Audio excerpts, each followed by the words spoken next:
In this video, I will show you my first Unity games, and I even released one of them. But before we dive into the games, let's give a quick trigger warning. For my very first attempt at programming my own game, I searched for a suitable tutorial, and I completed it. Well, kind of. I found this tutorial series named Crash Course and did that.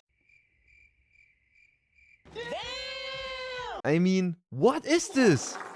In my opinion, the tutorial series was clearly aimed at beginners. The creator of the video also clearly wrote things like "start programming" or "Unity for beginners" in his keywords. But for beginners, it's probably better not to start with 3D games, because otherwise something like this will come out.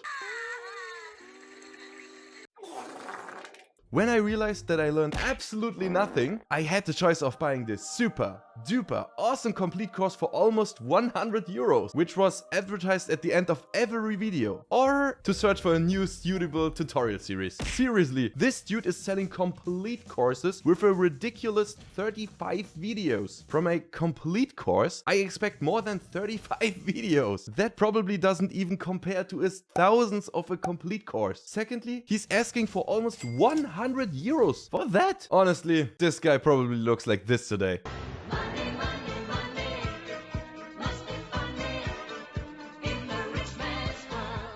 Now seriously, if you are just starting out with programming or have the desire to learn, especially at the beginning, don't buy such courses. There are incredibly many good YouTube tutorials and you learn automatically the most important skill for programming: researching. So, how did I decide in the end? Well, no, I'm just messing with you. I didn't have a choice anyway, because I didn't have 100 euros.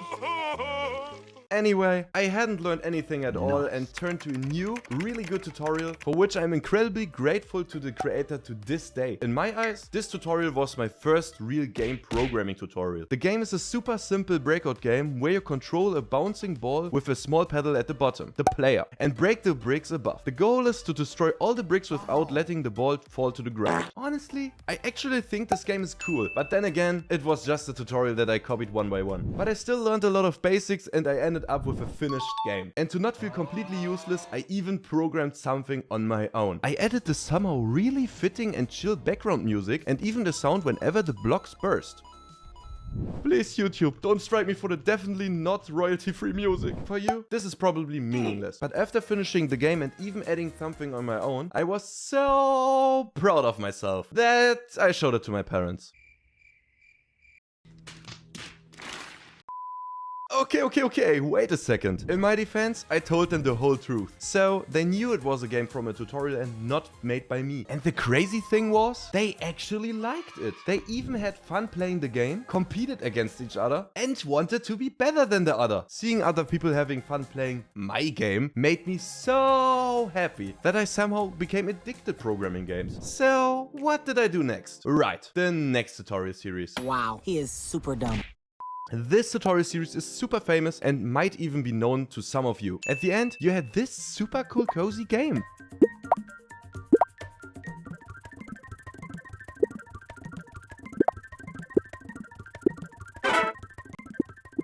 If I made the game myself, of course it wouldn't be on this list, because I think the game is kinda crazy. Just getting such a cool game as a beginner is so awesome. I mean, you have sounds, background music, cool animations, multiple levels, and so on.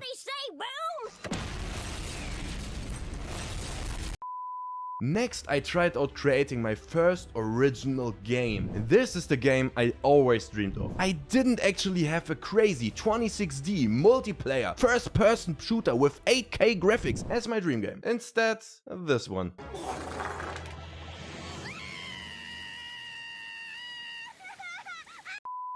The game is about falling food, and you have to sort it by rotating the dog basket. You get a score for each item sorted correctly. The higher the score, the faster the speed, and thus, the harder the game. Quick, Anecdote. Since I wanted to do this and it just wasn't working, I asked a friend who I knew was really good at programming. The conversation with screen sharing looked something like this. Hey, I recently started programming games and I have a little question for you. But please don't be too hard on me. I haven't programming for long and I know the code is bad. I actually have no idea about game programming, but let me take a look at your code anyway. Oh, okay, then you don't have to do this. It's really programming specific, but I'll show it to you anyway. Here it is. Oh my god, what is this? I would have written this line of code more intelligently, and here I would have it done differently. And One eternity later.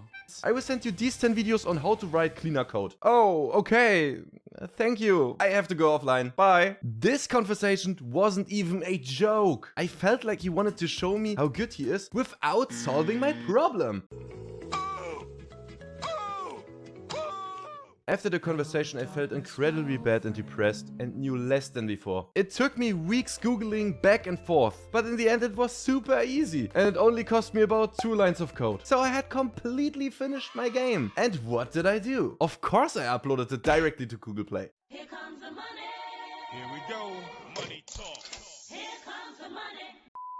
After uploading it, I tested my game and well, what can I say? It was absolutely terrible. It lagged completely and didn't even work properly. But the reason for the lag is so ridiculous, you will never guess it. Because my game engine, the largest engine in the world, simply kept the FPS for mobile games at 30 FPS. And there's no warning anywhere. And everything still runs smoothly on the PC.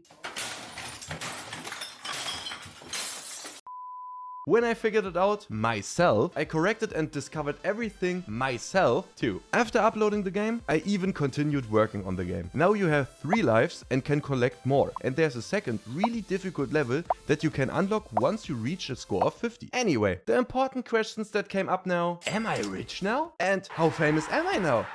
Okay, let's just check the dashboard to see how many downloads I have.